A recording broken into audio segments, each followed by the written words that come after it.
ನಮಸ್ಕಾರ ವೀಕ್ಷಕರೇ, ಮತ್ತೊಮ್ಮೆ ನಿಮಗೆಲ್ರಿಗೂ ಗೀಶ್ ಕಿಚನ್ಗೆ ಆದರವಾದ ಸ್ವಾಗತ. ಇವತ್ತು ನಾವು ಟಮಾಟರ್ ಕರಿ ಹೇಗೆ ಮಾಡೋದು ಅಂತ ನೋಡ್ಕೊಂಬರೋಣ. ಇದನ್ನು ಪೂರಿ, ಚಪಾತಿ, ಕಚೋರಿ ಜೊತೆ ತಿನ್ನೋಕ್ಕೆ ತುಂಬ ಚೆನ್ನಾಗಿರುತ್ತೆ. ಮೊದಲಿಗೆ ಒಂದು ಪ್ಯಾನಲ್ಲಿ ಎಣ್ಣೆ ಹಾಕೊಳ್ಳಿ.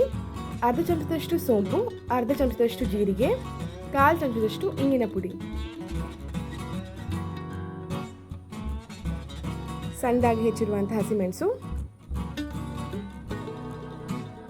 ಕಾಲು ಚಮಚದಷ್ಟು ಅರಿಶಿನ, ಅರ್ಧ ಚಮಚದಷ್ಟು ಖಾರ ಪುಡಿ, ಕಾಲು ಚಮಚದಷ್ಟು ಗರಂ ಮಸಾಲ, ಅರ್ಧ ಚಮಚದಷ್ಟು ಕೊತ್ತಂಬರಿ ಹಾಗೆ ಜೀರಿಗೆ ಪುಡಿ, ಅರ್ಧ ಚಮಚದಷ್ಟು ಆಮೆಚೂರು ಪುಡಿ. ಆಮೆಚೂರು ಪುಡಿ ಇಲ್ಲ ಅಂದರೆ ತೊಂದರೆ ಇಲ್ಲ, ಲಾಸ್ಟಲ್ಲಿ ನಿಂಬೆ ರಸವನ್ನು ಕೂಡ ಹಾಕೋಬಹುದು.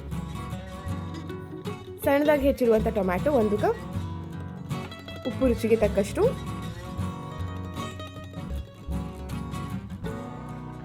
ಬೇಯಿಸಿರುವ ಆಲೂಗಡ್ಡೆ. ಉಪ್ಪೇನಾದ್ರು ಕಡಿಮೆ ಅನ್ಸಿದ್ರೆ ಹಾಕೊಳ್ಳಿ, ಇಲ್ಲಾಂದರೆ ಫಸ್ಟೇ ಉಪ್ಪು ಹಾಕೊಂಡಿದ್ದೀವಿ, ಹಾಕೋಬೇಕಾಗಿಲ್ಲ. ನೀರು ಹಾಕಿ ಇದನ್ನು ಚೆನ್ನಾಗಿ ಬೇಯಿಸ್ಕೊಳ್ಳಿ.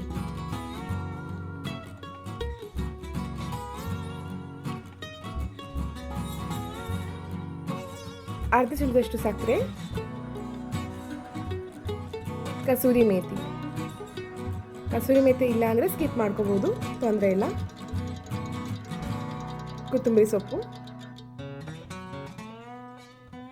ಇದನ್ನು ಸ್ವಲ್ಪ ಹೊತ್ತು ಬೇಯಿಸ್ಕೊಳ್ಳಿ. ಹೀಗೆ ತಯಾರಾಗುತ್ತೆ ರುಚಿಯಾಗಿರುವಂತಹ ಟೊಮ್ಯಾಟೊ ಕರಿ.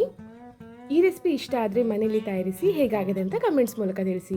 ಸಬ್ಸ್ಕ್ರೈಬ್ ಮಾಡೋದನ್ನು ಮರಿಬೇಡಿ. ಮತ್ತೆ ನಿಮ್ಮೊಂದಿಗೆ ಬರ್ತೀವಿ ಈಸಿ ರೆಸಿಪಿಗಳೊಂದಿಗೆ. ಧನ್ಯವಾದ.